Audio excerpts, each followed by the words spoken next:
everyone, I am Jaya Bahadri from MedSurg India. Today we have an esteemed and highly accomplished neurosurgeon, Dr. Aditya Gupta. He is currently serving as a chairperson of Neurosurgery, CNS Radiology and Co-Chief of CyberKnife Centre at Artemis Hospital. Welcome, sir. I'm Dr. Aditya Gupta. I am the Chief Neurosurgeon here at Artemis Hospital, Gurgaon, and I also lead the CyberKnife Radiosurgery program here. Today, we will have a discussion on some interesting parts and facets of my life as a neurosurgeon. So I look forward to sharing my thoughts. So, doctor, the first question is, can you share how neurosurgery has evolved over the year and how have new advanced technologies like CyberKnife enhanced neurosurgical procedures? So, neurosurgery initially began as a life-saving specialty. Patients with bleeding inside the brain, patients with head injury. So, it began as a specialty in which if we remove the clot or we remove the tumor, we can save somebody's life. But now neurosurgery is becoming more and more life restoring and life enhancing also in some manner, in the sense that our procedures are becoming less and less invasive. We are inching towards 0% mortality or 0% complication rate in most of our procedures. So what is happening over time is that the procedures are becoming more precise. They are becoming more tailored and focused to the need of the patient, and they are being delivered with more minimal invasion and with better care, better precision to enable almost 100% risk-free outcomes. So the second question is, what are the most common neurological conditions you encountered and how do you approach the diagnosing and treating them? So I think the commonest clinical situation I am called upon to treat is a patient with a brain tumor. Brain tumors is not a single disease. Tumors can happen anywhere in the head, and I'm basically called upon to solve a particular problem of a patient. For example, a patient with brain tumor can have seizures. A patient with brain tumor can have weakness of one side of the body. If they have a tumor in the pituitary gland, they could be losing the vision.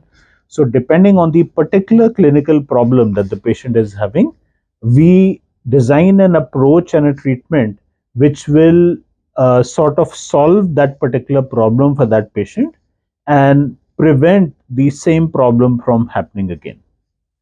So the third question is, what are the key challenges that you face as a neurosurgeon and how do you overcome them, like both technically and emotionally? I think that's an excellent question. See, neurosurgery is one of the most challenging medical specialties, and the technical challenge that we face is that brain tissue and spinal cord tissue is very, very delicate and sensitive. So we have to handle the normal tissue very carefully. We have to prevent damage to it. At the same time, when we are removing the tumor or the disc in the spine, for example, we have to be very, very aggressive on that part. So the challenge is to be very aggressive in removing the tumor or the disc or the offending agent, and being very careful and delicate as far as handling of the normal tissue is concerned. So I think that is the technical part. Emotional part, I think what really we have to deal with every day on a day-to-day basis is we are aiming at 100% perfect outcomes for every patient. And we sometimes, because a lot of these patients are referred to us from other centers, these patients come to us with expectation of 100% success every case, day in, day out. So that creates an emotional stress on all of us as team members to always be delivering at the very top of our care every day, day in, day out, putting in long hours, sometimes on weekends, and dealing not only with the disease, but also patients and families who have a lot of emotional problems and anxiety because of the disease that they are carrying. What would you like to advise young medical students or aspiring neurosurgeons about pursuing this demanding field? I think this is a field which demands a lot of commitment. It has a very long training period. Even after you finish the training, it takes you at least up to 5 years to refine your skills and actually to be practicing as a good neurosurgeon. So it is a field which is very technically, physically, emotionally demanding. If you have a passion for this field, then I would say this is one of the most exciting and gratifying fields to be in, because the impact you can have on a single patient's life in this specialty is practically unmatched by any other specialty.